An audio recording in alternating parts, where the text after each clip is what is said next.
Hola, sí.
Muy buenos días a todos mis hermanos. Buenos días a cada uno de los hermanos que se conectan en esta mañana en nuestro culto dominical.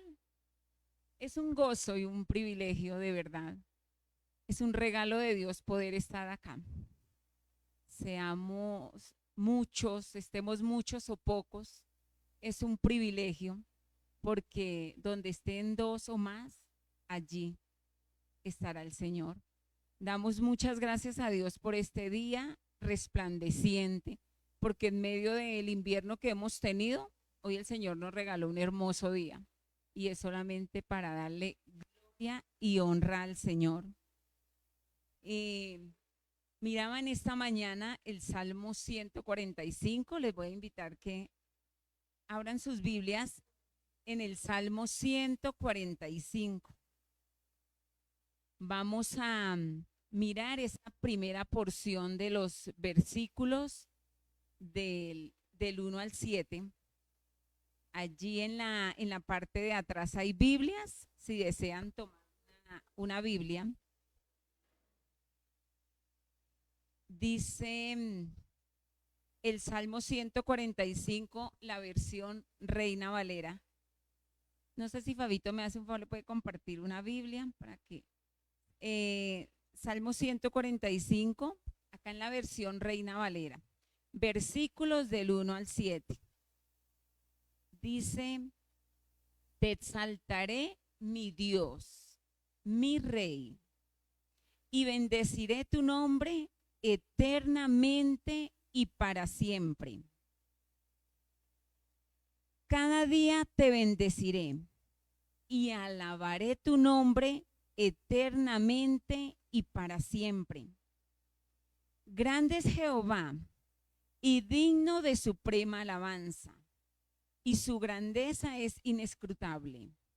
Generación a generación celebrará tus obras y anunciará tus poderosos hechos. En la hermosura de la gloria de tu magnificencia y en tus hechos maravillosos meditaré. Del poder de tus hechos estupendos hablarán los hombres, y yo publicaré tu grandeza. Proclamarán la memoria de tu inmensa bondad y cantarán tu justicia. Este es un tiempo especial de alabanza.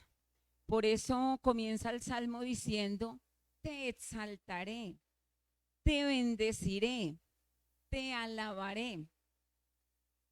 Y dice también en los siguientes versículos, ¿por qué? Porque grande es Jehová, digno de suprema alabanza, y su grandeza es inescrutable. Ahí dan 3 razones por qué alabamos al Señor. Y quizá son cortas, porque alabar al Señor hay muchas razones por las cuales lo debemos alabar. Y dice: generación a generación celebrará tus obras y anunciará tus poderosos hechos. Cuando nosotros, cada despertar, cada atardecer, podemos meditar en la palabra. Allí dice: meditaré, publicaré la alabanza, la palabra del Señor. Cuando nosotros tenemos ese tiempo especial para alabarle y bendecirle, que como dice aquí, cada día, no es únicamente los domingos cuando nos reunimos, dice cada día. Es tan maravilloso y tan hermoso poder abrir nuestro corazón, postrarlo delante del Señor y alabarle y bendecirle cada día, cada mañana y cada instante, porque sus obras son tan grandes y maravillosas y porque la vemos en cada uno de nosotros, en nuestras vidas, como el Señor nos ha levantado del polvo, nos ha levantado de tantas situaciones tan difíciles que hemos pasado, porque no creo que haya alguno de los que estamos aquí reunidos o los que están allá conectados pueda decir: no, yo no he pasado por nada difícil. De verdad, el Señor nos ha sacado y nos ha levantado del lodo. ¿Y cómo no alabar y bendecir a ese maravilloso Dios? Con todo nuestro corazón, con toda nuestra mente, con toda nuestra alma. Dejar todas las preocupaciones que tenemos por un instante allá en la casa y decirle acá al Señor cuán grande es Él, cuán maravilloso es, lo mejor que podemos hacer. Nosotros los que conocemos, hemos tenido el privilegio de conocer al Señor, le cantamos porque le conocemos cada día. Y los que no han tenido el privilegio de conocer al Señor, los invitamos en esta mañana a que abran su mente y su corazón a recibir la palabra de todas esas personas que a través del tiempo, de los días, de los años quizá, le han hablado del Señor. Acéptelo como su Señor y su Salvador, porque es realmente precioso y maravilloso poder decir: soy cristiano porque creo en Cristo, y no solamente porque creo en Cristo, sino porque vivo a Cristo. Nuestro testimonio es el más grande que debe haber para poder agradar a nuestro Señor. Cantémosle al Señor y digámosle cuán grande es nuestro buen Dios.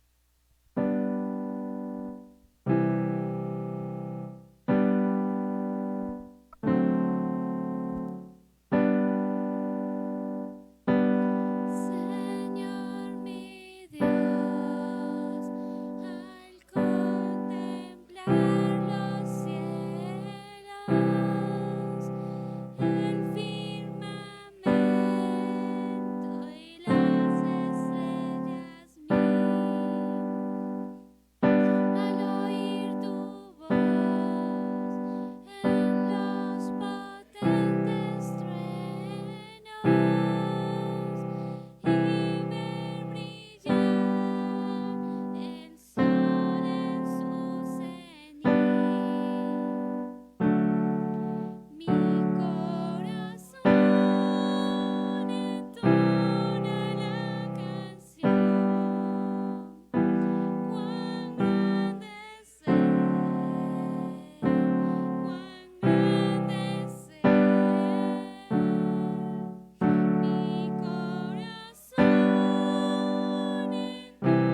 Señor, reconocemos cuán grande eres tú, Señor.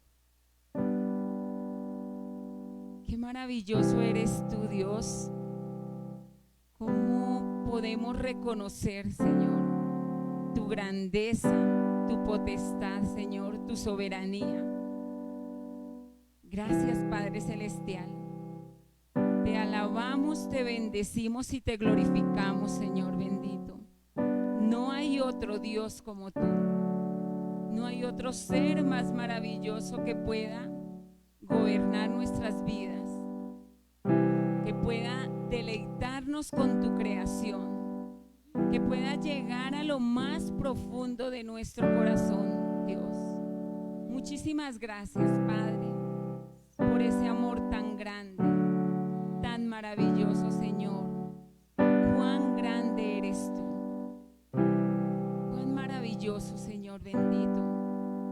Cuántas veces, Padre, nos apartamos de ti, Señor. Cuántas veces decimos somos cristianos, pero no te conocemos, Padre.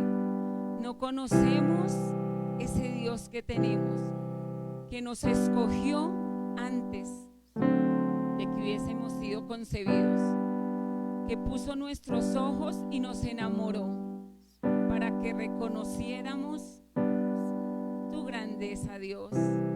Alabado seas tú, hermoso y maravilloso Dios. Démosle un fuerte aplauso a nuestro Dios, porque solo es digno de alabanza y poder. Es grande y maravilloso, Señor. Gracias, Padre. Es un aplauso hasta de lo más profundo de nuestro corazón, porque te reconocemos, Señor. Te amamos, te glorificamos, Padre. Alabado seas tú.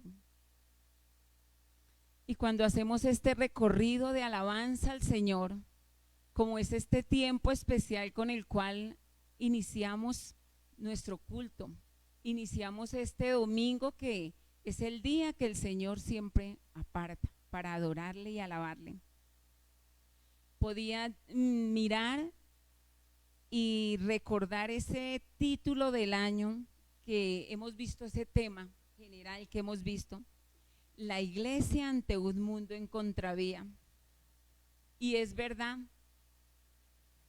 cómo el mundo nos distrae con cosas a veces sutiles, pequeñas, pero nos distrae de tener este espacio especial de alabarle y bendecirle. Es triste a veces ver las iglesias vacías, total. Los hogares cristianos en pleitos, el cristiano lleno de amargura y dolor. Es triste, porque cuando nosotros cantamos cuán grande es el Señor, inmensa su bondad, su amor, es el que nosotros debemos tener en nuestros corazones. Es una tarea, porque es la que refleja el cristiano. Y si nosotros queremos ser luz y sal en medio de este mundo tan triste, donde abunda la maldad, somos cada uno de nosotros, hemos recibido esa semilla en nuestros corazones y nosotros somos llamados a dar fruto, y el fruto está en la forma en que yo me relaciono con los demás. Pero desafortunadamente somos humanos, somos débiles, frágiles, y el mundo, así como una enredadera consume una pequeña planta y la cubre y la tapa, así nos pasa a los seres humanos. Qué débiles y frágiles somos. Gracias a Dios por el Espíritu Santo que nos levanta y nos saca de allí. Por eso, haciendo mirando estos textos, fui a Mateo 16, 19, 21 y me recordó precisamente el tema del año. No os hagáis tesoros en la tierra, donde la polilla y el orín corrompen, y donde ladrones minan y hurtan, sino haceos tesoros en el cielo, donde ni la polilla ni el orín corrompen, y los ladrones no minan ni hurtan, porque donde está vuestro tesoro, allí también está vuestro corazón. Definitivamente podemos mirar a través de la palabra del Señor cómo nos dejamos distraer por el mundo, cómo cambiamos las prioridades. Y ese cambiar de las prioridades nos lleva a lo que acabo de decir, porque nosotros, por medio de las cosas que encontramos en el mundo, nosotros encontramos placer, pero los placeres son pasajeros, se acaban, se van, se diluyen como agua entre las manos, pero la palabra del Señor permanece para siempre. Amén. Permanece para siempre.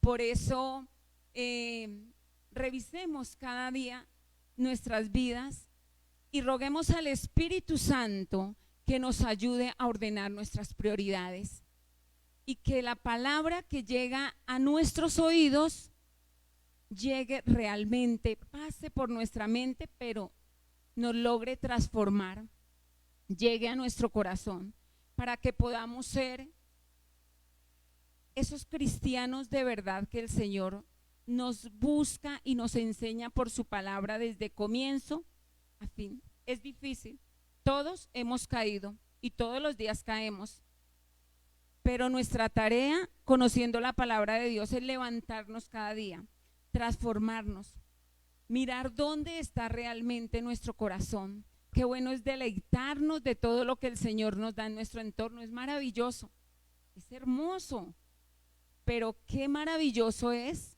saciarnos, alimentarnos y nutrirnos de su palabra y ponerla por obra, no dejarla allí, sino ponerla por obra. Por eso, en esta segunda canción que vamos a cantar, que muchas veces la hemos cantado, prefiero a Cristo. Cuando hablamos de preferencia, hablamos de gusto, de pasión, de amor. Que nada nos distraiga, que busquemos y anhelemos las cosas de Dios, el reino de los cielos, que tengamos la capacidad de decisión. El Señor nos dio desde que puso a Adán y Eva en el huerto del Edén, nos dio la capacidad de decidir. Y cuando uno decide irse por el camino ancho, es muy fácil andar, pero al final encontramos muerte, destrucción. El Señor, el Espíritu Santo nos guíe y nos fortalezca para ir por el camino angosto. Difícil, ¿verdad? Complicado, pero ¿qué encontramos al final? Al final encontramos paz, gozo, mansedumbre, alegría y sobre todo encontramos esa esperanza y esa felicidad. Demos gracias a Dios y cantémosle realmente que lo preferimos. A veces nosotros preferimos un color, una comida, compartir un momento, pero todo pasa. Pero preferir a Cristo es lo más hermoso. Preferir a Cristo es lo que nos hace, nos forma. Amén. Amén.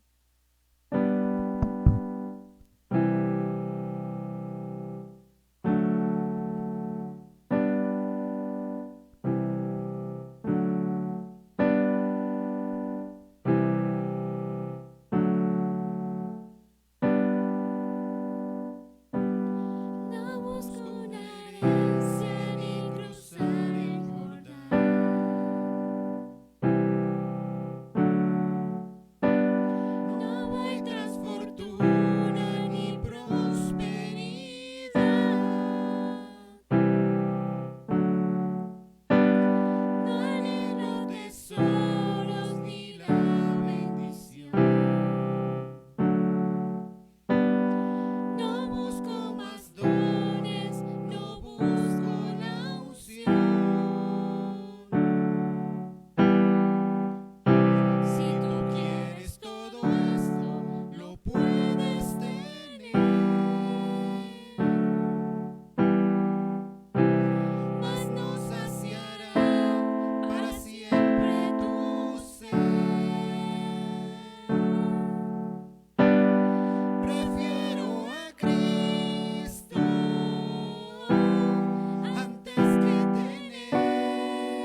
sí, Señor, te preferimos a ti, Padre. Te preferimos a ti, mi buen Dios, porque sabemos que es el mejor lugar que tú has escogido para nosotros, Dios.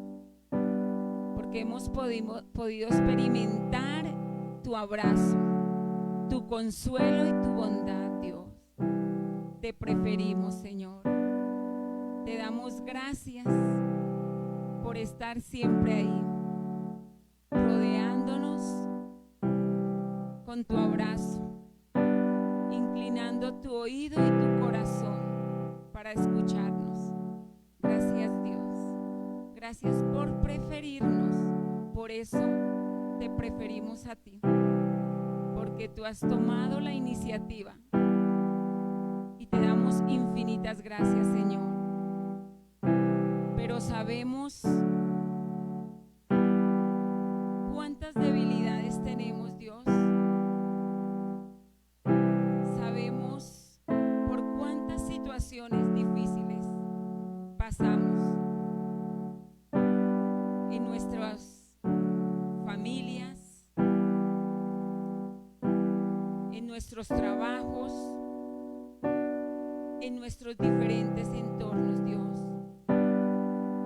Por eso rogamos que tu Santo Espíritu nos fortalezca, nos levante, Dios.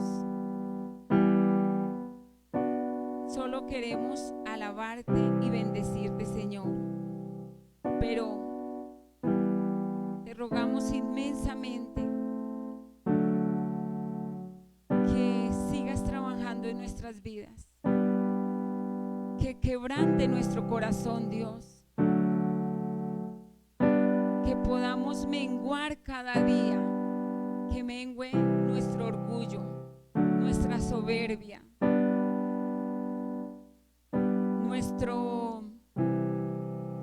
nuestra tristeza, nuestra apatía. Son tantas cosas, Dios, que rogamos que nos ayude para que menguen y tú crezcas cada día en nuestro corazón,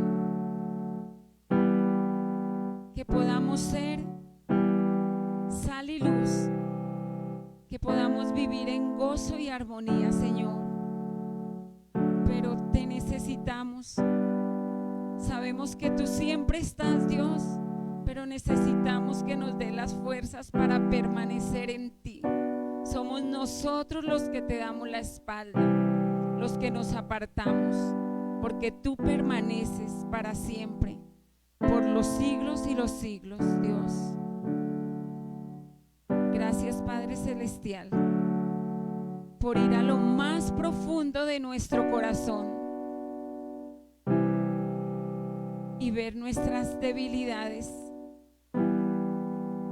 Gracias por conocernos y por trabajar en cada uno, porque tú sabes, es el único que sabe qué hacer con cada uno de nosotros. Gracias, Padre Celestial. Gracias, mi buen Dios.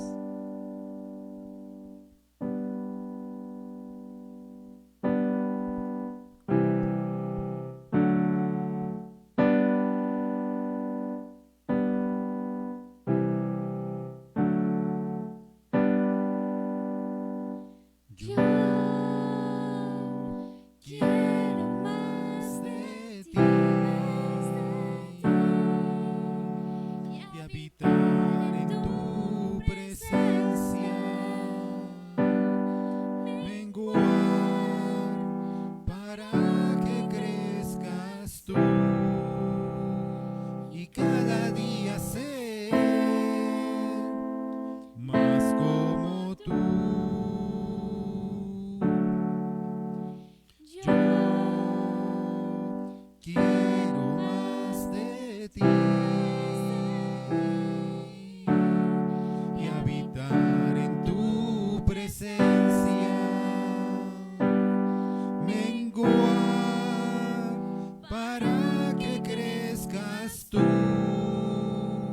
y cada día ser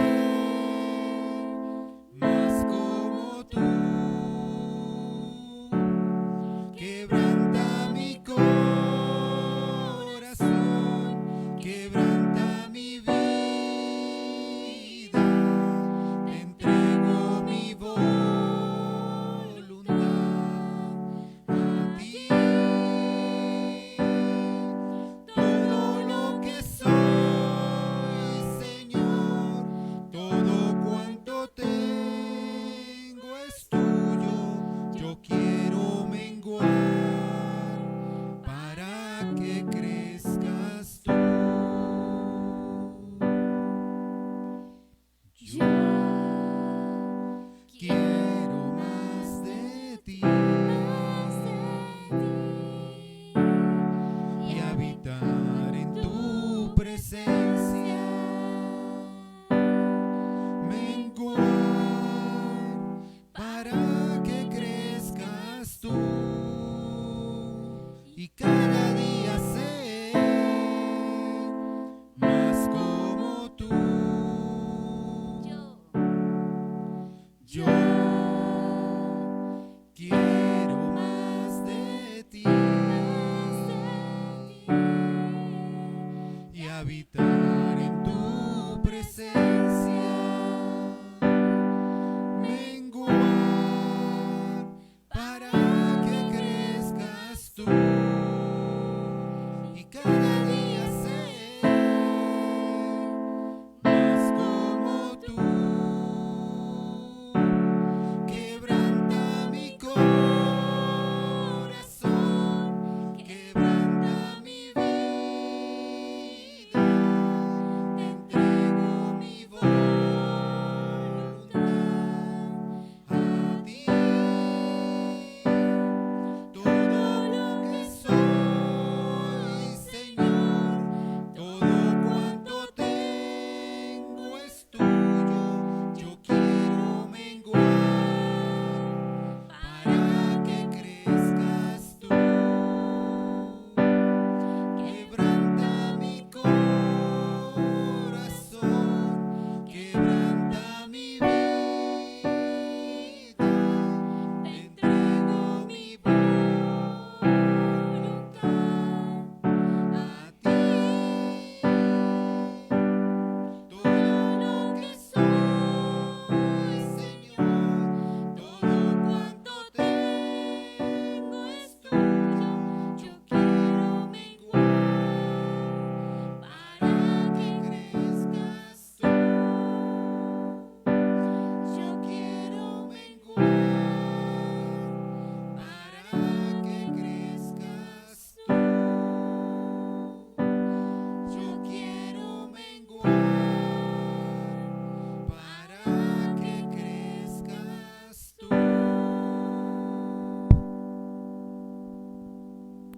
Sí, Padre, queremos menguar, queremos limpiar nuestro corazón de las cosas que no sirven, Dios, y llenarlas de ti, Padre, de tu hermosa palabra, para que realmente seamos transformados, Dios. Gracias, Padre de la gloria. Gracias por tener tu mirada puesta en cada uno de nosotros. Gracias por cada una de las familias aquí representadas, Dios. Las que están en el templo y las que están conectadas en esta mañana, Dios. Muchas gracias por sus vidas. Gracias por sus hogares, por sus cónyuges, Dios. Gracias por las familias que nos ha permitido conformar, por nuestros hijos, por los nietos, por las generaciones que se extienden día a día, Señor bendito. Muchísimas gracias, Dios, porque solamente tú has permitido que nos deleitemos en nuestras familias, compartiendo los unos con los otros, Señor bendito, fortaleciéndolas, Dios. Padre Santo, te damos muchas gracias porque tú has alcanzado muchas de las personas de nuestra familia, Dios, y porque escuchas nuestras oraciones, nuestras súplicas, nuestros ruegos por cada una de las personas que aún no ha llegado a tus pies, Señor bendito.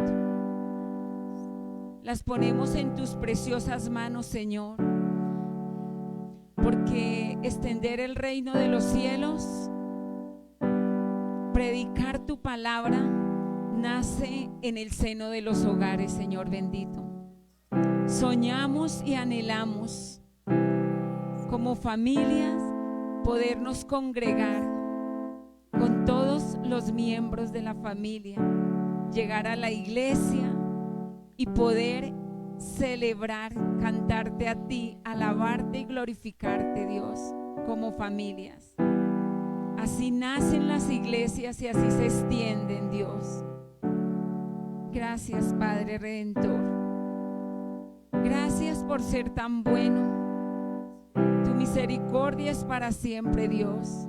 Gracias por el cuidado que tienes con cada uno en nuestra salida y regreso, por las personas que están viajando, por las personas que salen a viajar en estos días, Señor bendito. Muchas gracias por llevarlos y porque sabemos que tú los guardarás, protegerás y los regresarás con bien, Señor bendito. Así como lo hiciste con Claudia esta mañana, Señor, lo trajiste junto con su hijo, cuidándolos, protegiéndolos y permitiéndoles reunirse nuevamente con su familia. Así haces tú, eres tú ese Dios protector y cuidadoso con cada uno de sus hijos. Gracias, Padre, por la provisión de cada uno de nuestros hogares, Dios, por los trabajos que nos permite realizar, porque sabemos que aún en medio de todas las dificultades económicas no ha faltado el pan en nuestra mesa. Ese eres tú, Dios. Ese es tu amor y tu bondad que se refleja en nuestros hogares, Señor bendito. Gracias por el cuidado con nuestros hijos, porque aunque muchas veces se apartan, se retiran de nuestros valores y principios que le hemos inculcado como padres, también tú estás ahí, enamorándolos, atrayéndolos y protegiéndolos, Dios. Gracias, Señor. Gracias, Padre Celestial. Rogamos que en esta mañana sea bendiciendo más y más a cada uno de estos hogares, Señor, aquí representados. Bendiciéndolos primeramente con tu palabra, llevándolos por tus caminos, por tus atrios, Dios, y permitiéndoles conocer y alcanzar el tesoro más grande que eres tú, Señor bendito. Te damos muchas gracias, nos dejamos en tus preciosas manos en toda esta semana, Dios, en nuestro acostar y en nuestro despertar, Señor.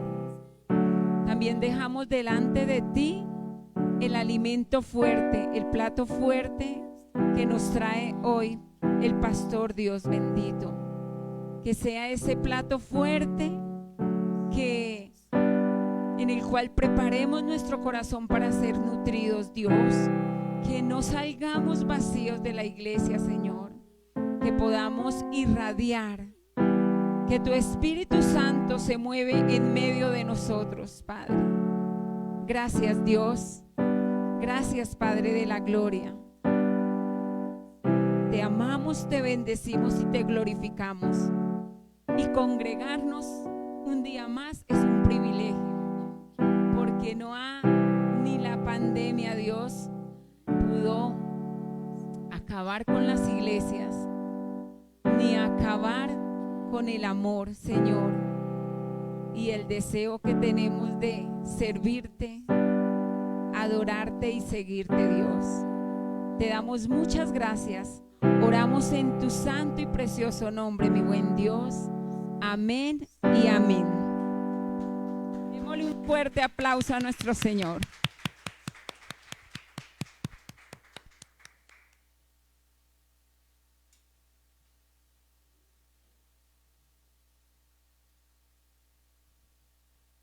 Muy buenos días a todos nuestros hermanos. Pueden tomar asiento, mis queridos hermanos, los que están de pie.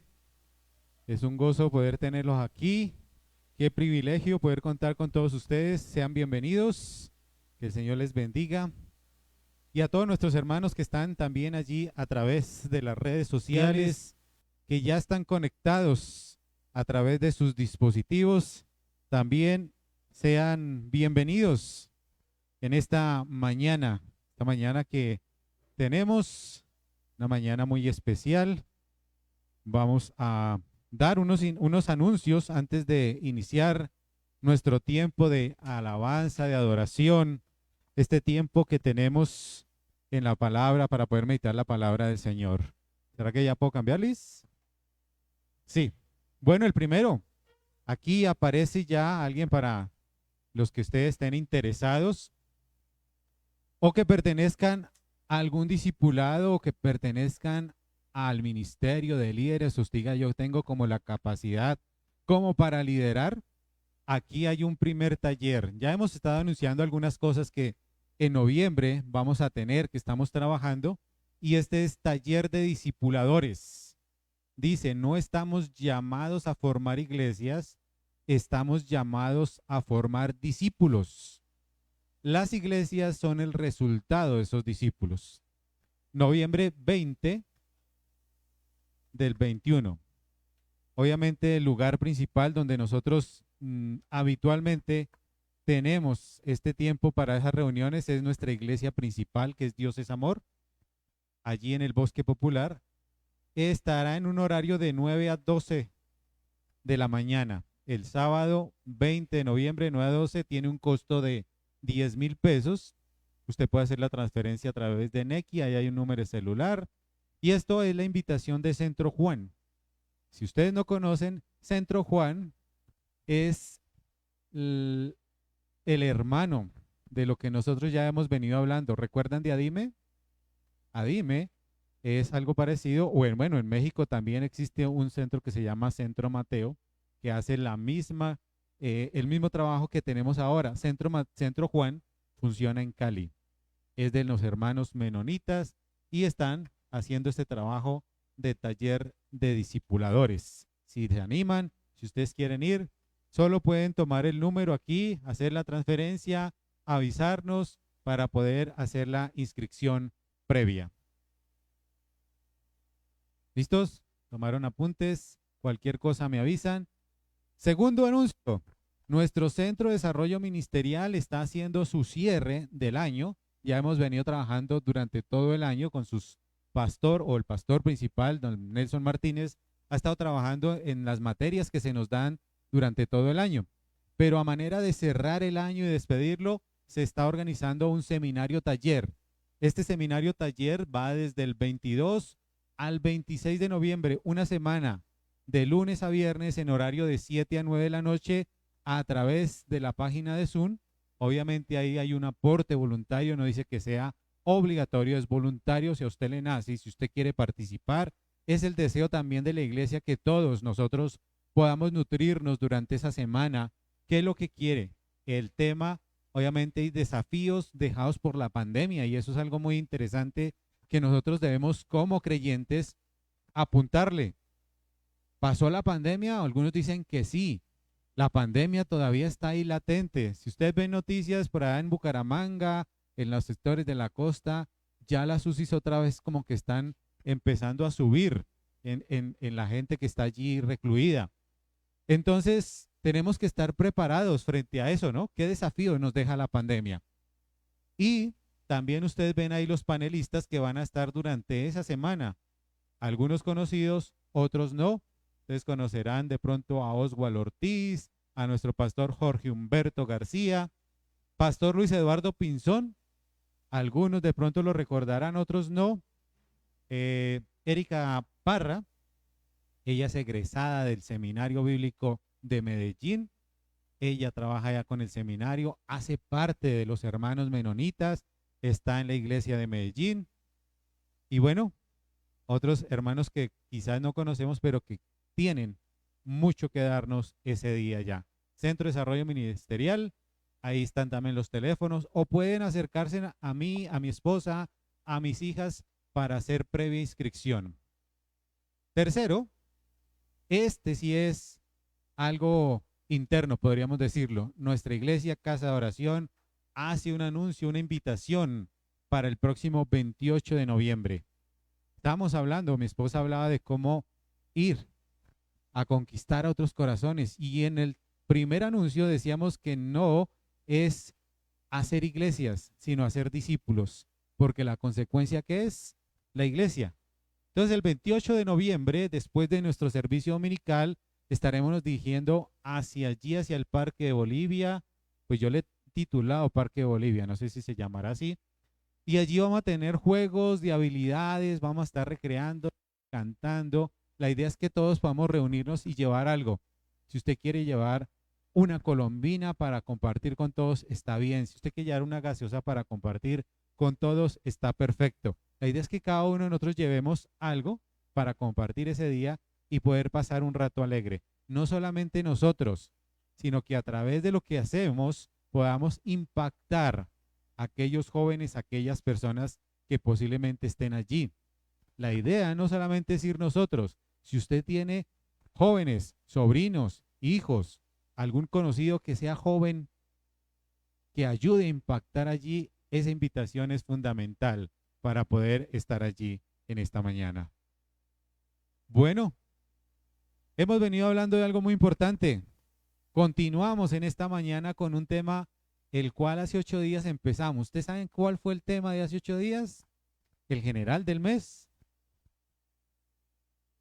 Ese es el tema del año, mi hermanita, muy bien. Y mi esposa lo recordó. Una iglesia ante un mundo en contravía es el tema general del año. Y mes a mes vamos apuntando algo muy específico que nos permite como creyentes despertar o poner un parámetro entre lo que es bueno y qué es lo que la iglesia dice. El mes de noviembre vamos a hablar acerca del sincretismo religioso. ¿Recuerdan? O teologías emergentes, hablamos algo así. Y hace 8 días anunciamos el tema del mes. ¿Alguien lo recuerda? ¿No? Bueno, vamos a darle una pista. ¿Hay otro evangelio? Yo lo coloqué como pregunta, pero podría ser una afirmación y podríamos colocarle el no antes de el hay para decir no hay otro evangelio como afirmación, pero lo coloqué como pregunta porque como estamos trabajando algunos textos del apóstol Pablo, quise tomarme ese atrevimiento de colocarlo como pregunta para que el mismo apóstol Pablo pueda responder. Y creo que ustedes ya lo conocen. ¿Qué diría Pablo, cierto? Algo muy tradicional. Él diría, en ninguna manera. No hay otro evangelio, no hay otra cosa, sobre todo por lo que hemos venido viendo, como ya lo dijo nuestra hermanita Soledad, porque estamos viendo o estamos viviendo una iglesia ante un mundo en contravía, en especial por los jóvenes que batallan día tras día en este mundo, que batallan precisamente en ese mundo de contravía, ahí donde los jóvenes no quieren estar como aislados, no quieren que los separen, no quieren estar como extraños, sino que ellos quieren pertenecer también a ese grupo, al mundo que lo está rodeando. Entonces, cuando vemos que el mundo parece que jala más que nosotros, eso es un poco peligroso. No podríamos hacer mucho porque la corriente es fuerte. Yo no sé si ustedes han visto de pronto en noticieros, de pronto lo han visto en vivo y en directo, cuando hay una creciente de un río. Ahorita que estamos en época invernal, ahí aparecen en Facebook y en noticias cómo es la creciente y cómo se lleva cosas. ¿Creen ustedes que si uno se mete puede hacerle frente a esa avalancha o la avalancha lo lleva a uno? Se los lleva, ¿cierto? Y eso pasa con nuestros jóvenes hoy en día. y con algunos de nosotros que posiblemente diríamos tenemos como la firmeza y la capacidad para hacerle frente. Es tan fuerte que se nos lleva y termina siendo muy peligroso dejarnos arrastrar de estas corrientes, porque el mundo es así de fuerte. Entonces, lo más triste que podemos encontrar es que el mundo, los que están allá afuera, se puedan dejar arrastrar. Pero lo más triste es cuando aquí dentro de la misma iglesia, el creyente es quien propicia este tipo de situaciones. El que propicia esas conductas contrarias a la vida del creyente. Es por eso que dentro de la iglesia también hay personas que, como lo dice Pablo, quieren pervertir el evangelio.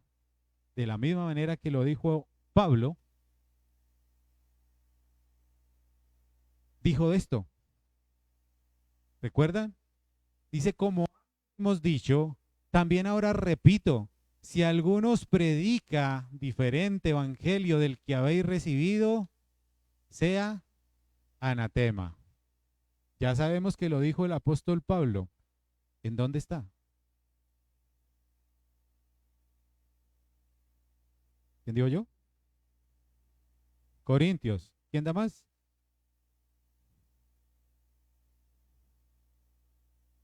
En Gálatas, mi hermanita, muy bien.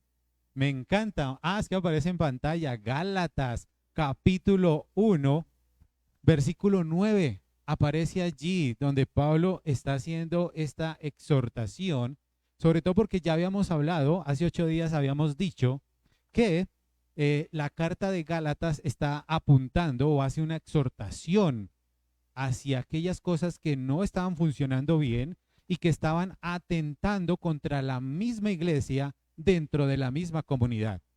Entonces ellos en Gálatas aparentemente habían visto o se les había anunciado que ellos tenían que apartarse del mundo y formar la iglesia. Y habían recibido del Señor y ya estaban anunciando, y resulta que es que ellos se encerraron en la iglesia, aparentemente.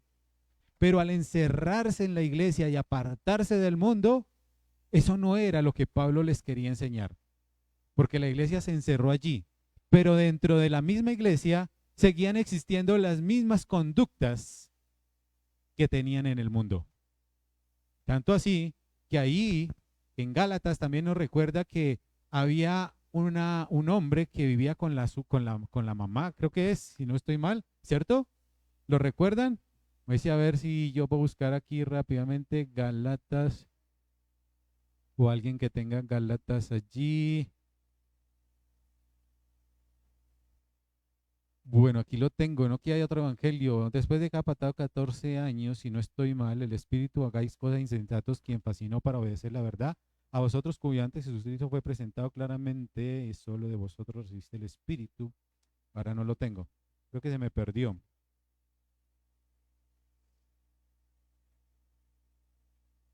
Bueno, no lo tengo aquí a la mano. Pero hay algo fascinante, es que habían unas doctrinas que ellos mismos tenían. Y habían hijos que se acostaban con sus propias madrastras para estar allí en relación. Ellos creían que vivir la vida común y corriente era permitido, pero dentro de la iglesia. Y se levantaron personas diciendo eso, aludiendo a esa situación. Y por eso Pablo es que empieza a hablarles allí. Dice, estoy maravillado, sorprendido, estoy como atónito de que esto esté pasando, ustedes que recibieron. Y no solamente hemos hablado de esto, sino que también nos dice aquí el apóstol Pablo, o el que nos habla la carta de Gálatas, que es una carta que está escrita como para nuestros días, que nos permite discernir y nos permite confrontarnos, nos desafía a mirar qué es lo que está pasando, qué son esas conductas que nosotros tenemos. Hace 8 días, si ustedes recuerdan, empezamos a hablar acerca de un tema muy especial. El tema de hace 8 días era el Evangelio y el Espíritu Santo. Muy bien, dice, no aparece en la pantalla, no. Y el Espíritu Santo. y hablamos acerca de cómo de pronto se distorsionaba, mezclándolo allí con el sincretismo religioso, cómo el Espíritu Santo era tomado de una manera diferente. Algunos, dijimos hace 8 días, se enfocaban únicamente en el Espíritu Santo. Otros se enfocaban únicamente en Dios y otros se enfocaban en Jesucristo. Cuando dijimos que aquí, como iglesia, nosotros creemos en la Trinidad y anunciamos esa Trinidad completamente. Tratamos de dar como claridad acerca de la importancia que tiene también el Espíritu Santo. Bueno, entonces, al mirar esto, hay iglesias que dan como el respaldo o el aval para permitir que ese sincretismo pueda ingresar en la iglesia. Dentro de la misma comunidad ya dijimos que habían personas que querían pervertir ese evangelio. Entonces, si están inmersos en algún ministerio, pueden dar el aval. ¿Quieres decir algo, Pris? Gracias, muy amable. Y dice ahí, ¿tienes el texto?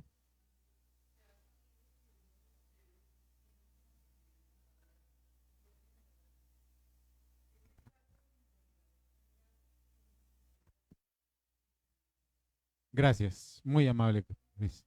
Primera de Corintios 2, 5, 1. Gracias. Entonces continuamos. Decíamos que la misma iglesia, dentro de la misma iglesia, dábamos el aval. ¿Para qué? Para que todo fluya en armonía. Y como se ve que todo fluye en armonía, entonces parece que eso no nos toca, parece que no nos molesta. Recordemos que hace 8 días hablamos de que el Espíritu Santo nos da ese codito ahí, nos va empujando, nos molesta, nos incomoda. Pues hoy vamos a tocar un tema muy importante y hoy vamos a hablar del Evangelio y el diezmo. No vayan a pensar que es que les voy a decir acá, hermano, ustedes tienen que levantarse, sacar su dinero y pararse a hacer una fila ya y colocar todo en el alfolí. Vamos a hablar un tema, algo particular, porque es que hemos visto que hay mucha distorsión, hay muchos conceptos equivocados frente al diezmo. ¿Sí? Entonces, en esta mañana, este es un tema muy controversial, se maneja en muchas iglesias y sobre todo de parte y parte. Bueno, algunos se preguntarán, ¿y eso por qué? Bueno, porque los que estuvieron hace 8 días, los que estuvieron el jueves, pudieron entender que ofrendarle al Señor es ¿qué? Es dar, es regalarle al Señor. Por eso está ahí. Y bueno, podemos también dejarlo como una apertura, un abrebocas al mes que viene, a diciembre. Y es donde debemos que ofrendarle a Dios por lo que hace. Entonces le he colocado esa figurita allí de regalo, pero a manera de entender que el ofrendar es dar, es regalar. ¿Qué le estamos regalando al Señor? ¿Qué le estamos dando al Señor? Ese regalo especial. Por eso digo que los que estuvieron el jueves pueden como comprender mejor la idea del Evangelio y el diezmo. Y decía que esto es una parte controversial entre todos, entre los que lo practican y los que no lo practican. ¿Sí? Entre las mismas iglesias que poco a poco han ido distorsionando el tema del diezmo, perdiendo realmente la esencia del verdadero evangelio, perdiéndolo de una manera, yo digo que a veces descarada, han perdido ese sabor del verdadero evangelio. Y lo que debemos hacer es fácil, es ir directamente a las escrituras para saber de qué nos habla, de qué tema nos habla la palabra del Señor acerca del diezmo. Algunos ya saben que cuando hablamos de diezmo es como referente a apartar el 10% de sus ingresos o ganancias para entregarlo a la iglesia, ofrecerlo. Pero como ya recordarán y ya lo dije, el jueves dijimos que el diezmo o el ofrendar es un ¿qué? Un regalo. Es algo que hacemos nosotros a Dios. Señor y buen Dios, damos gracias nuevamente a ti, Padre Celestial, por este tiempo que tú nos das. Gracias por permitirnos comprender, Señor, que tu palabra no falla, Señor. Que tu palabra siempre permanece fiel, Señor, y que es cuestión, es decisión de nosotros tomarla, Señor. Gracias por permitirnos escuchar hoy tu mensaje y poder confrontarnos acerca de lo que estamos haciendo, de la forma en que nosotros te ofrendamos, Señor, de la forma en que nos acercamos a tu evangelio y sobre todo la forma en que nos proyectamos, Señor, para anunciar tu palabra. Gracias por este mensaje que hoy nos vas a dar, a completar en esta mañana, Señor, y que sea también de edificación para cada uno de nosotros, Señor. En el nombre de tu Hijo Jesucristo oramos. Amén y amén. Bueno, mis hermanos, entonces quiero que vayamos al texto de esta mañana, que está en Hebreos. Hebreos capítulo 7, versículos 6 al 8. Hebreos capítulo 7, ya casi finalizando el Nuevo Testamento. Después de todas las cartas paulinas, llega casi la última, creo que la última carta. No sé, a ver, revisamos. Sí, la última carta de Pablo. Hebreos capítulo 7, versículos 6 al 8, que dice de la siguiente manera: pero aquel cuya genealogía no es contada entre ellos, tomó de Abraham los diezmos y bendijo al que tenía las promesas. Y sin discusión alguna, el menor es bendecido por el mayor. Y aquí ciertamente reciben los diezmos hombres mortales, pero allí uno de quien se da testimonio de que vive, y por decirlo así es Abraham, y por decirlo así, en Abraham pagó el diezmo también Leví, que recibe los diezmos, porque aún estaba en los lomos de su padre cuando Melquisedec le salió al encuentro. ¿Como confuso esa vaina? ¿Cierto? Un poquito enredado, ¿cierto? Bueno, en esta porción que acabamos de leer es algo muy particular, es una advertencia que se nos está dando. Una advertencia contra la apostasía. ¿Quién sabe qué es la apostasía? Apartarse. ¿Apartarse de qué, mi hermanita Catalina? Exacto. Apostasía es no solamente apartarse, sino es ir en contra de aquella palabra que ya se conoció. Por eso habían unos que se levantaron en aquella época, los apóstatas, eran que ya habían conocido el evangelio, lo habían vivido y pensaron que eso era locura, que eso era algo por ahí del mundo, y empezaron a vivir y a dejarse permear del mundo y iban en contra del evangelio.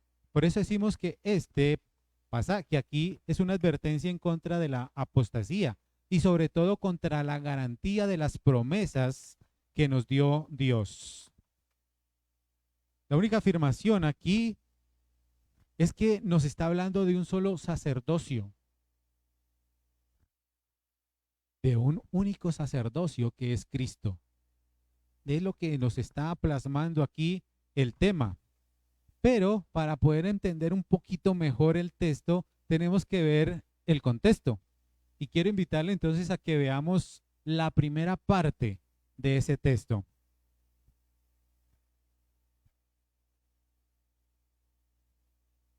¿Qué pasó? ¿Se me volvió? ¿Se me perdió? Aquí está, perdón. Ahora sí.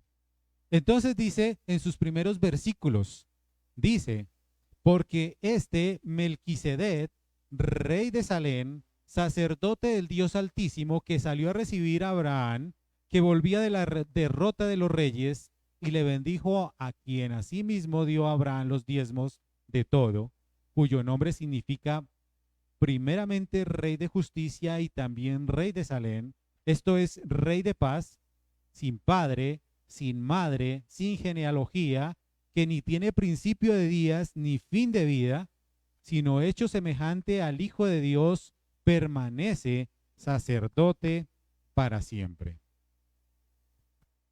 Es lo que se nos muestra aquí en esta mañana. Y es algo particular, porque Melquisedec solo aparece en 2 ocasiones. ¿Alguien recuerda? En el Antiguo Testamento aparece y aquí nos lo están recordando otra vez. Pablo nos recuerda a Melquisedec. Pero vamos a ver el primer punto, es cuál es el perfil de Melquisedec. ¿Cuál será el perfil de Melquisedec? La historia nos narra la historia de este señor en Génesis. Génesis capítulo 14, versículos 12, 11 más o menos. Ahí empieza a hablarnos de Melquisedec. Señora, Génesis capítulo 14. Ahí se nos empieza a hablar acerca de Melquisedec. Y lo recordamos, recuerdan que había una guerra allí entre Sodoma y Gomorra, se enfrentaron allí, se llevaron todos los bienes e incluso se llevaron a Lot. Y cuando este rumor le llegó a los oídos de Abraham, ¿qué hizo el hombre? Se alistó, se preparó con los hombres que tenía de su tribu y se fue a pelear contra ellos. Después de que hubo peleado contra estos reyes y les ganó, él tomó todos esos bienes que tenían ahí. Había como un previo soborno. Cuando ustedes lean allí el capítulo, van a encontrar que había como un soborno por parte de los reyes, porque le dijeron, no, pues tome usted una parte y nosotros nos quedamos acá con la otra y nos quedamos callados, como si no hubiera pasado. Y Abraham le dijo, no, no, no, no, no, yo tengo que recoger todo eso, es palabra del Señor, y yo recojo todas estas cosas. Y volviendo, se le apareció Melquisedec. Se le apareció allí Melquisedec. Entonces, Melquisedec nos muestra algunos rasgos especiales que nos hacen ver como un paralelo con Jesucristo. Primero, porque nos dice que este Melquisedec, ¿qué era? Rey de Salem. Y en algunos historiadores, algunos conceptos dice que rey o Salem está haciendo atribución o se refiere a la antigua Jerusalén. Y que ahí mismo nos dice que quiere decir o tiene su raíz como paz. ¿Sí? Esta es la primera afirmación que nos muestra ahí. Según esa cultura se identificaba como Jerusalén, tierra de paz. Pero también nos dice, antes de eso, que como está la raíz ahí, la partícula paz, empieza a hacernos semejanza. Este era rey de paz. Y nos empieza a hacer la semejanza, a empezar a conducirnos a esa misma identidad de Jesucristo. Porque más adelante se nos dice que Jesucristo es príncipe de paz. ¿Sí? ¿Lo recuerdan?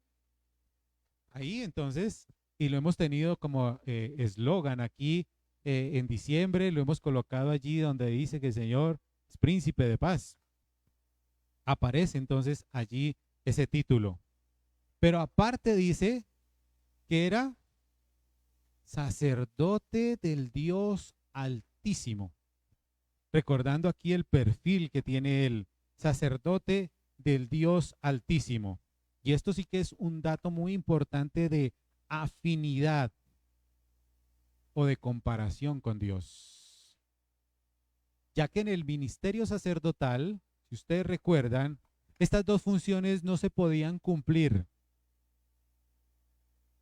En el Antiguo Testamento, en el pueblo de Israel, eso no se podía cumplir. O se era rey o se era sacerdote.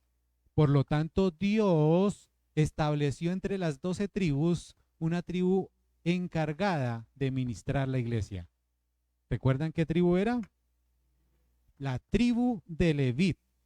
Esa era la tribu de Leví. ¿Y que descendía de dónde?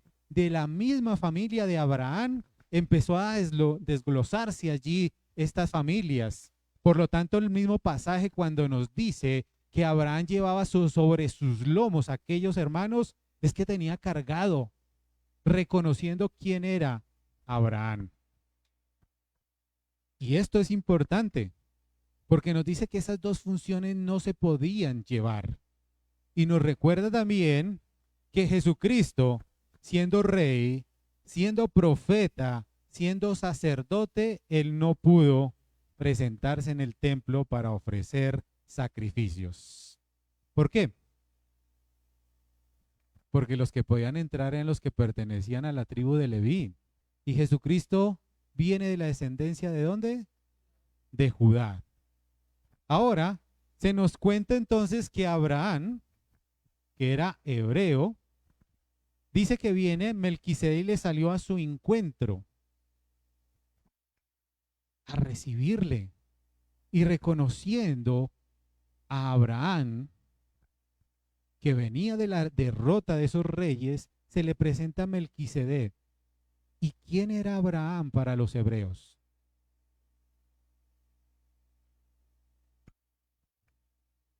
El padre de la fe, la máxima autoridad que tenían ellos ahí. De esa descendencia, ya lo hemos dicho, vienen las otras tribus, viene la tribu de Leví, los tienen, por eso Abraham los tiene bajo su sombra ahí, cargándolos. Pero lo interesante es el reconocimiento que hace sobre la superioridad de Melquisedec. Hay un reconocimiento allí, porque este Melquisedec dice que le bendijo a Abraham. El capítulo 14 de Génesis, ustedes van a ver que dice que le bendijo con pan y con vino. Le sustentó completamente. Y ahí podemos ver entonces ese perfil de ese Melquisedec. Ustedes dirán, pero luego no nos está hablando de diezmos. ¿Dónde aparecen los diezmos? Bueno, en el texto que nosotros empezamos a utilizar, ahí aparecen los diezmos. Por eso, nuestro segundo punto apunta a eso, al diezmo como ley. Ya miramos el primer punto, el cual fue el perfil de este hombre para poder entrar en contexto. Y el segundo punto que vamos a mirar es el diezmo como ley.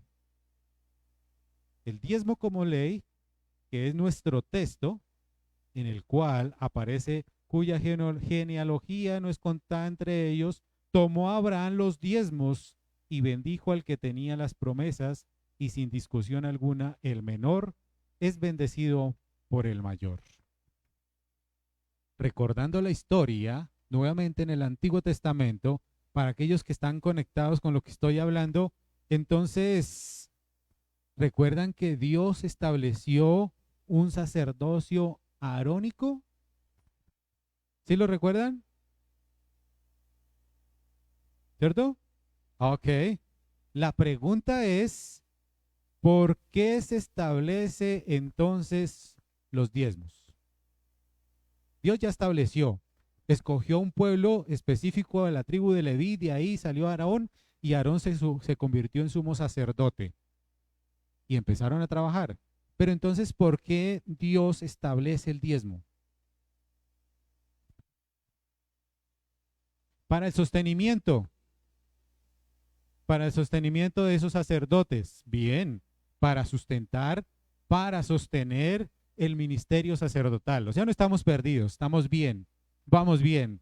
Para sostener ahí a todos estos hermanos de esa tribu, recuerden que a ellos no se les dio tierra, a los otros les dio tierra, les dieron trabajar y que lo que pudieran darle sostuvieran a ellos. El trabajo de ellos era solo liderar y ministrar a los hermanos religiosamente. Pero entonces surge una nueva pregunta. Hoy es tiempo de preguntas.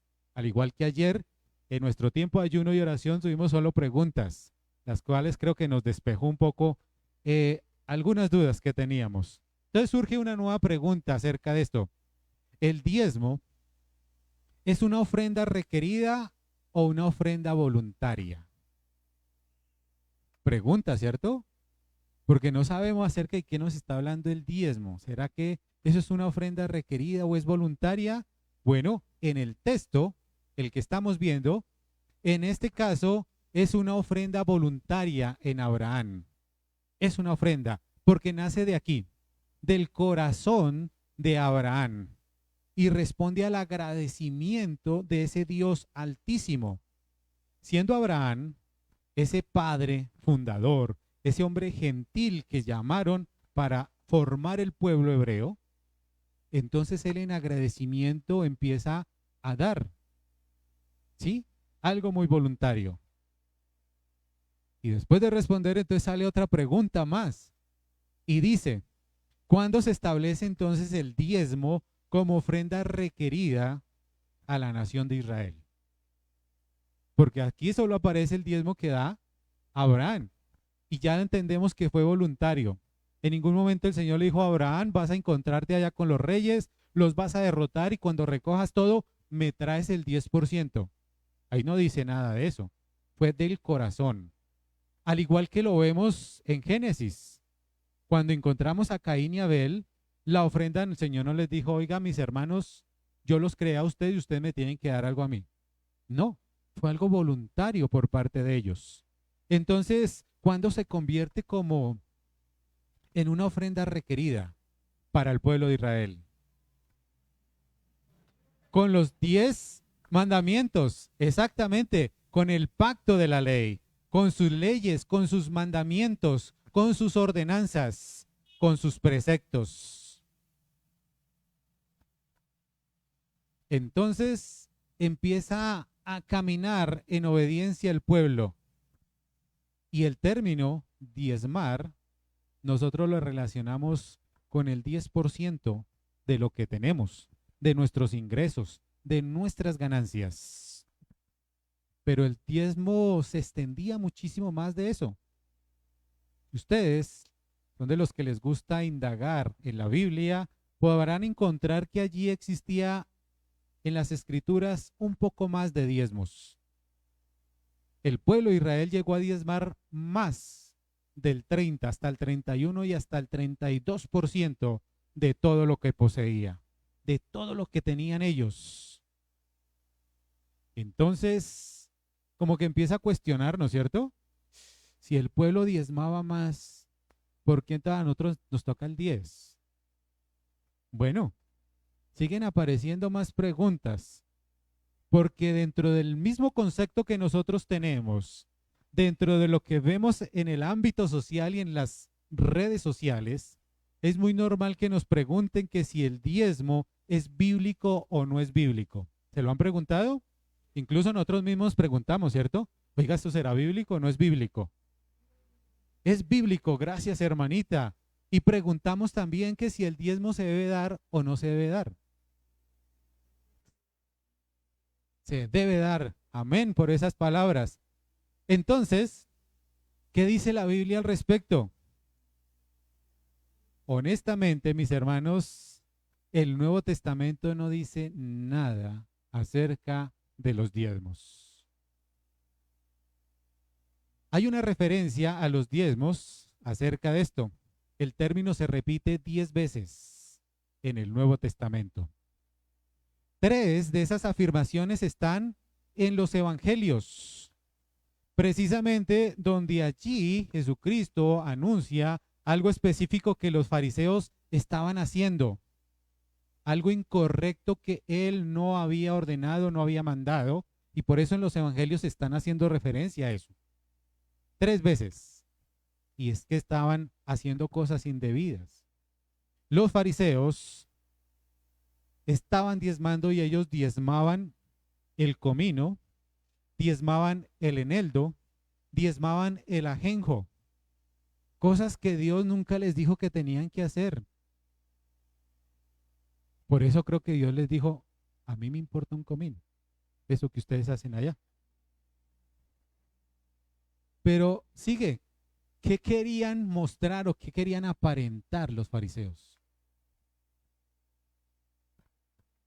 Que ellos sí cumplían al pie de la letra toda la ley. ¿Y cómo se llama eso? Eso se llama legalismo. ¿Recuerdan? Yo creo que ustedes lo deben tener fresquito porque el año pasado estuvimos hablando todo el año de la Carta de Romanos y aprendimos qué era legalismo, qué es vivir en las obras, qué es vivir en la fe. Y eso es legalismo, aparentar que nosotros cumplimos toda la ley y la ley no nos conduce a la salvación. Ya lo hemos visto. Ellos querían mostrarse allí. Y las otras 7 referencias al diezmo aparecen aquí en este libro. En Hebreos, capítulo 7, están las otras 7 referencias al diezmo. La cual en ningún momento nos está enseñando que nosotros debemos dar diezmos. No dice nada. Entonces, una pregunta más. ¿Eso nos exime a nosotros de hacerlo? En lo personal, mis queridos hermanos, pienso que el ser humano o el creyente en nuestras iglesias debe estar apartando ese 10% para poder entregar a la iglesia. Pero ese 10% es como el ingreso base para poder dárselo al Señor. Algunos dirán aquí en la iglesia, pero pastor, ¿usted qué está diciendo? Eso es como peligroso, pastor. Usted debería tener cuidado porque eso es obligatorio. Y si usted no me cree, pastor, váyase allá a Malaquías, capítulo 3, versículo 10. Si alguien tiene Malaquías 3:10,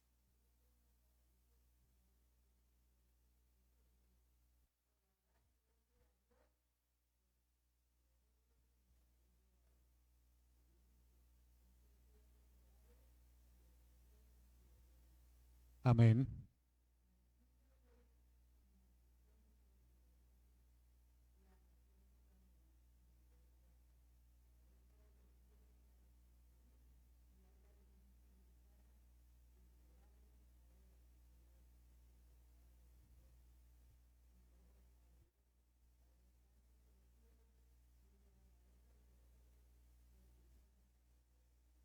Gracias, hermanita Inés. Para los que están allá atrás de los dispositivos y no alcanzaron a escuchar, la hermanita tomó no solo Malaquías 3:10, sino se devolvió al 8, empezando a leer. Pero 3:10 dice, traed los diezmos al alfolí y hay alimento en mi casa. Y probadme ahora en esto, dice Jehová de los ejércitos. Si no, os abriré las ventanas de los cielos y derramaré sobre vosotros bendición hasta que sobreabunde.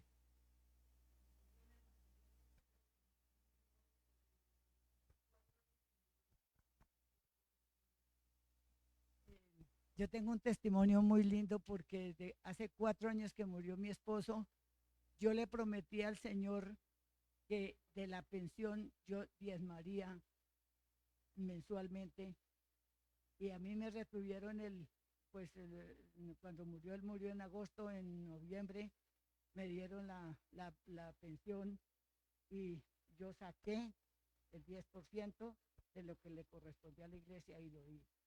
Y desde entonces el Señor me ha bendecido, pero increíble. Mejor dicho, no tengo cómo agradecerle al Señor de todo lo que el Señor ha hecho en mi vida, porque arreglé mi apartamento, he viajado, bendito y alabado sea el Señor, y mejor dicho, me ha bendecido Inmensamente. grandemente. Entonces, yo le doy la honra y la gloria al Señor por todo esto que me ha pasado. Muchas gracias, mi hermanita Inés, por su testimonio.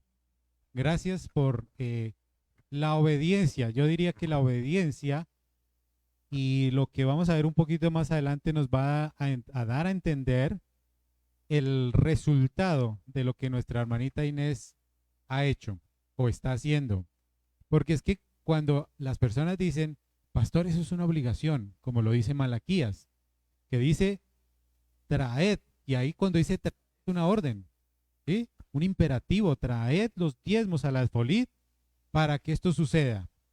Pero es que específicamente este texto está siendo llevado o está dirigido al pueblo de Israel. ¿Sí? Hay cosas que nos competen a nosotros, pero en este caso, esto estaba enfocado al pueblo de Israel. Hay que tener claridad, eso es para el pueblo de Israel. ¿Saben por qué estaba enfocado en el pueblo de Israel? Tenemos dos razones. Bueno, mira, estaba enfocado equivocado del diezmo, en que no se aplica de la mejor manera. Hay muchas formas en las que lo podemos ver. Hay gente que ve el diezmo como un negocio. ¿Sí? Muchas iglesias actúan como una forma de pirámide. Es que usted tiene que dar. Y entre más de, entonces eso se le va a multiplicar. Tiene que darme más, y eso se le va a multiplicar. al 100, al 200, al 300%.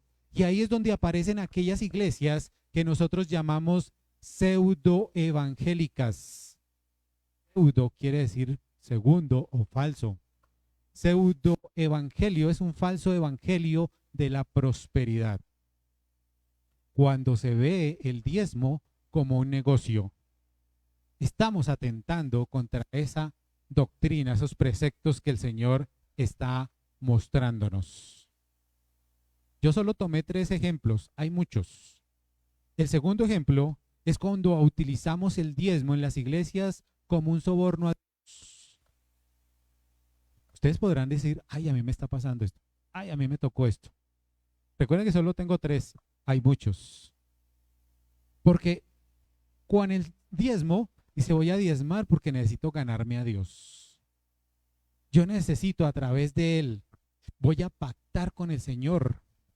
Y tal vez porque en iglesias han escuchado pactar con el Señor, o porque en la Biblia dice que el Señor pactó. Pero jamás, jamás en las Escrituras vemos que el hombre pacte con Dios. Dios es un Dios de pactos, porque Él tiene toda la capacidad. Simplemente nosotros hacemos promesas, comprometemos nuestra palabra, pero no podemos pactar con el Señor. No lo podemos hacer. Simplemente porque nosotros no tenemos nada. Ya en devocionales y en predicaciones hemos hablado que debemos dar gratitud a Dios por todo lo que Él coloca en nuestras manos, por todo lo que tenemos, hasta por el aire que respiramos, es de Él. De nosotros no tenemos nada, sino que tenemos antes que decirle al Señor, Señor, ¿qué tengo yo para darte y mostrarte algún beneficio hacia ti, Señor? ¿Yo cómo te puedo beneficiar, celestial, cuando yo no tengo nada? Cuando vemos o cuando intentamos ver el diezmo de forma de soborno al Señor. Un tercer ejemplo es cuando vemos el diezmo en forma de decisionismo.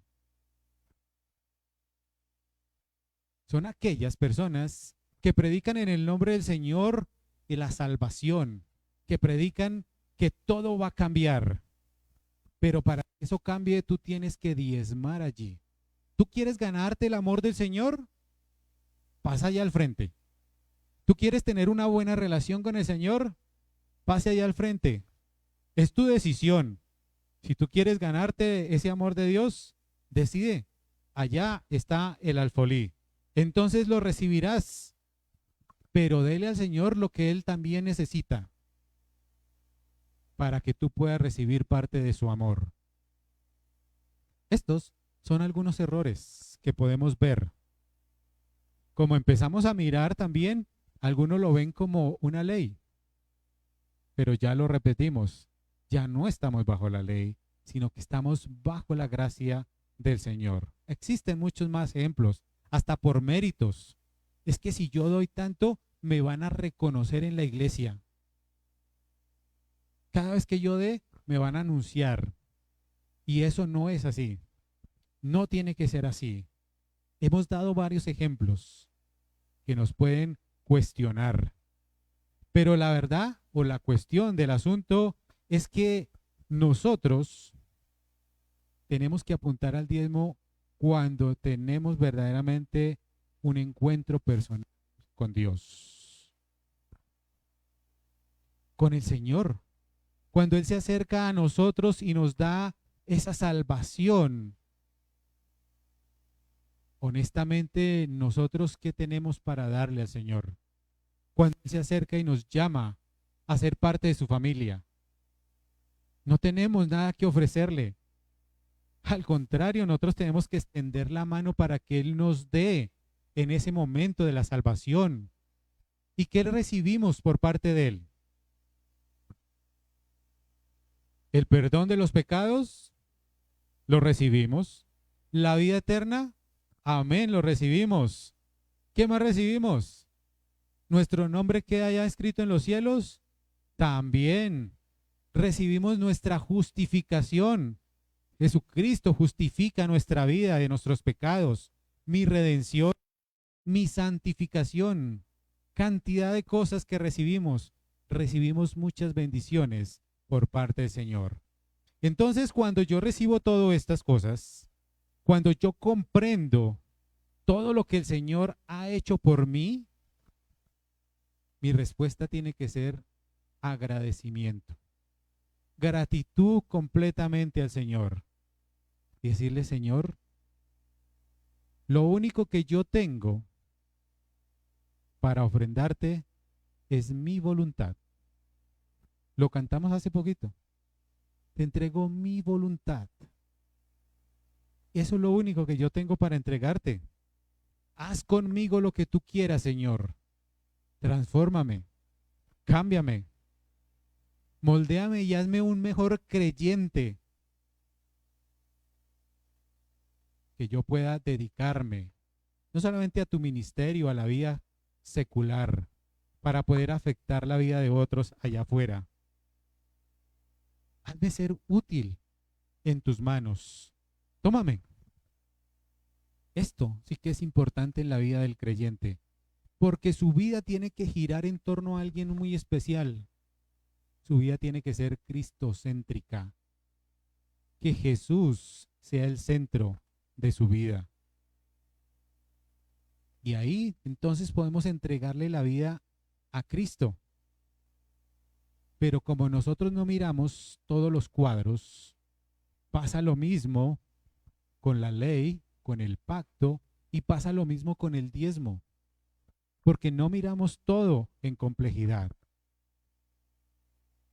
Entonces el diezmo es la base para que el creyente comience o inicie a darle para el Señor. Si alguien tiene un problema con el diezmo, eso es normal. Aunque muchas veces el problema no es del diezmo. El problema es de aquí, del corazón. Porque bajo la ley, ¿cuánto se pedía? El 10%. Pero ahora bajo la gracia cambió la situación. Bajo la gracia se pide el 100%. Ojo con eso. Bajo la gracia se pide el 100%. Y ya no es, Señor, ¿cuánto te tengo que dar? ¿Cuánto me toca para llevarte al templo? La pregunta es al contrario. Señor, ¿y con cuánto me puedo quedar? Porque todo es de Él. Y cada vez que yo le digo, Señor, ¿con cuánto me puedo quedar? Él me dice, con el 5, con el 2, 3. Porque entiendo que Él va a proveer para mí.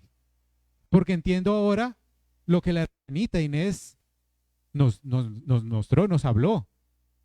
Porque entendió que esa relación con el Señor ahora fluía de una manera diferente. Señor, ¿con cuánto me tengo que quedar? Y cuando uno ve con cuánto me tengo que quedar, entonces empieza a manifestarse estas acciones que la hermanita Inés nos muestra. El Nuevo Testamento es claro cuando el tema de dar tiene que hablarnos. El jueves estuvimos hablando que coexistimos o vivimos en dos mundos, el físico y el espiritual, y que en cada uno de ellos nosotros debemos ofrendar.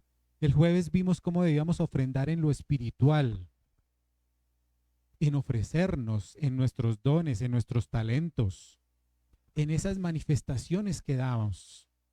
Y Pablo también nos habló en Primera de Corintios, capítulo 16 al 2, nos dice, cada primer día de la semana, cada uno de vosotros ponga aparte algo según haya prosperado, guardando para que cuando yo llegue no se recojan entonces ofrendas. Está hablando Pablo aquí de que había una ofrenda requerida. Una ofrenda requerida es que aquí en el pueblo, cuando se reunían estos hermanos, Dios daba algunos ingresos semanales y que ellos semanalmente aportaban. El principio aquí es que cuando nosotros sembramos, de la misma manera vamos a recoger. Primera de Corintios, capítulo 16, versículo 2.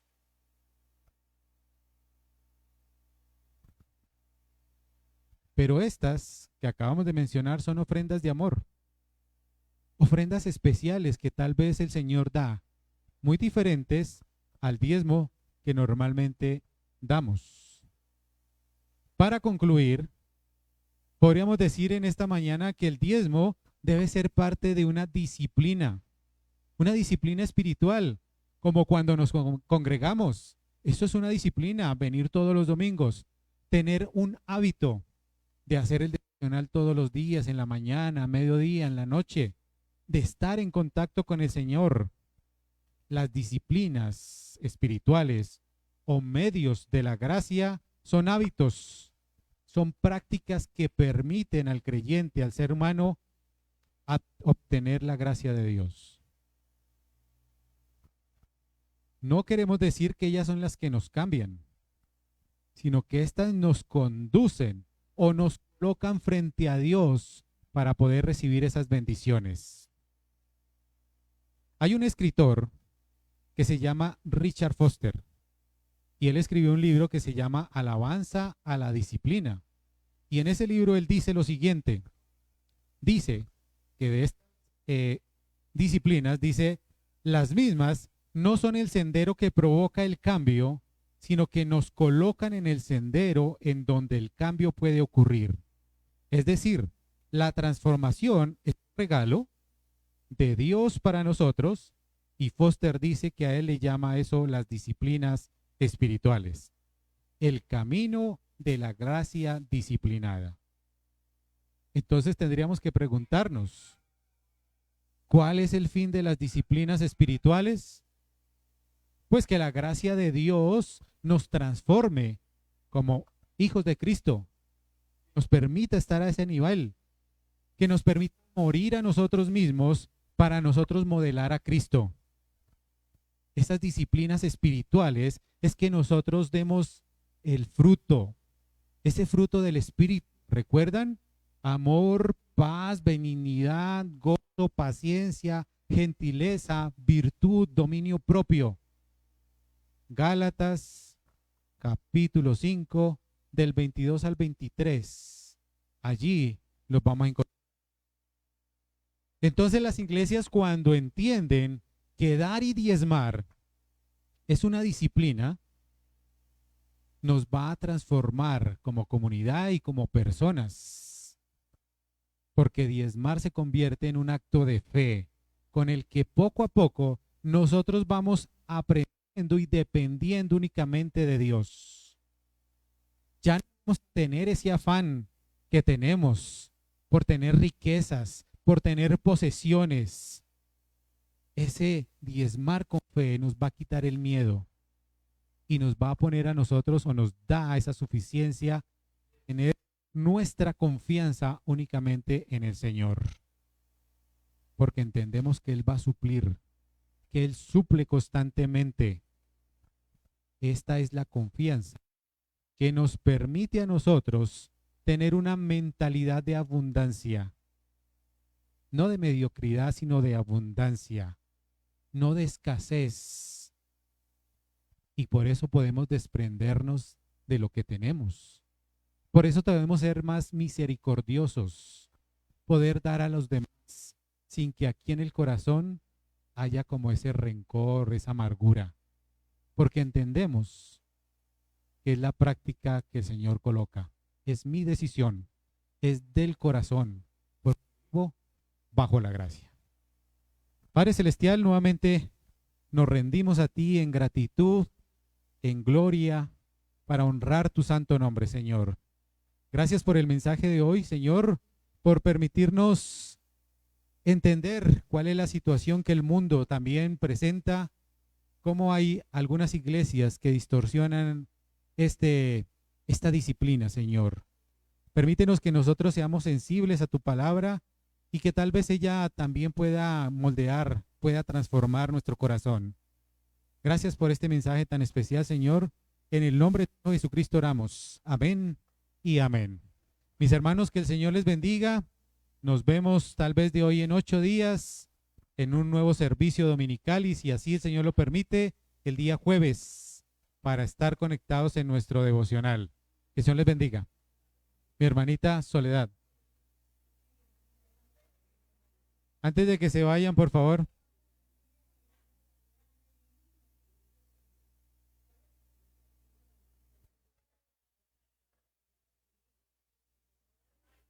Silencio, por favor.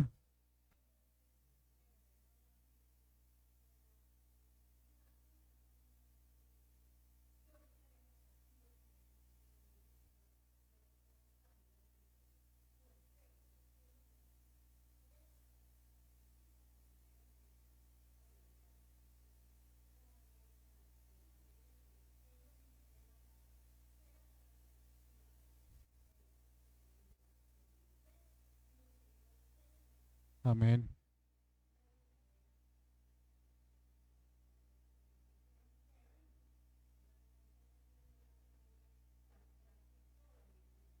Gracias. Amén, mi hermanita Soledad. Sí, señora.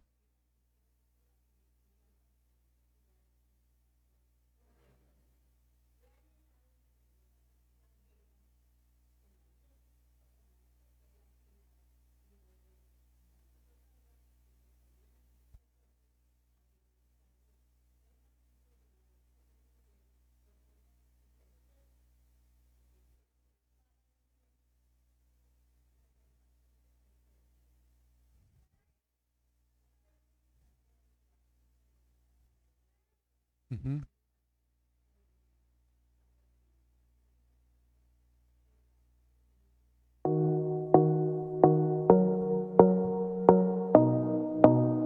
ADIME, que significa Haciendo Discípulos en México, es un De programa hecho, yo creo en que el ya cual por estamos medio de en sus ese proceso de líderes, poder profesores compartir. e invitados, Yo creo que no hay ningún logramos problema aprender si lo sobre hace el amor como la hacia la hermanita iglesia, dice, la importancia de las traerlo misiones mapados y el allá valor para de no la tener ese comunidad. contacto Este allí. programa No hay tiene una problema. duración de 6 meses y ¿Quieres tiene decir como algo? fin que conozcamos el propósito que Dios tiene para Señora, nosotros cuéntenos. y el rol que tenemos en la iglesia Tranquila. global y local.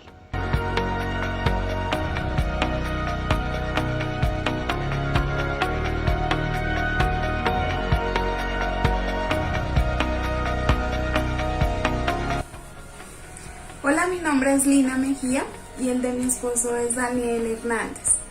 Servimos en la Iglesia del Progreso, tenemos 6 años de casados y una hija de 2 años.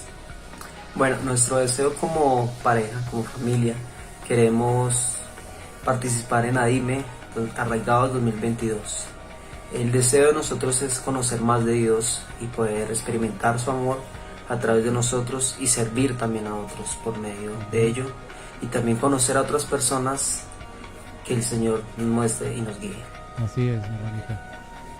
Hola Iglesia, somos Santiago y María Paula y queremos compartirles un poco sobre nuestro proceso. Así es, Iglesia, como muchos de ustedes saben, acabamos de atravesar un proceso en el cual mi área física y espiritual se vio comprometida a lo largo de 2 años. En este proceso pudimos ver una faceta mucho más íntima con Dios. Así es, Iglesia, entonces queremos contarles y nos sentimos muy felices de hacerlos parte de este proceso. Es una nueva puerta que se ha abierto y queremos pedirles el favor de que nos ayuden orando, pues porque todo se apareje para que podamos participar en este programa, incluyendo pues los recursos que son necesarios para ser parte de ADIME 2022. ADIME me transformó en conciencia. En ADIME aprendí a escuchar la voz de Dios. Mi manera de ver el Evangelio. ADIME fue un tiempo de liberarme de la religiosidad, también fue un tiempo para conocerme y para pasar tiempo de calidad, de intimidad con Dios. Aprendí en ADIME resiliencia. ADIME me transformó en movilizadora. ADIME me transformó en mi amor hacia el prójimo. ADIME me transformó en discipulador. Hace parte también de ADIME afirmó mi fe y mi convicción. Sé que sus familias. ADIME transformó mi amor hacia la iglesia Cuando local. lo compartimos y oramos Amor. unos por los otros, la oración es muy En mi grande, muy propósito. fuerte, y ahí vemos los resultados.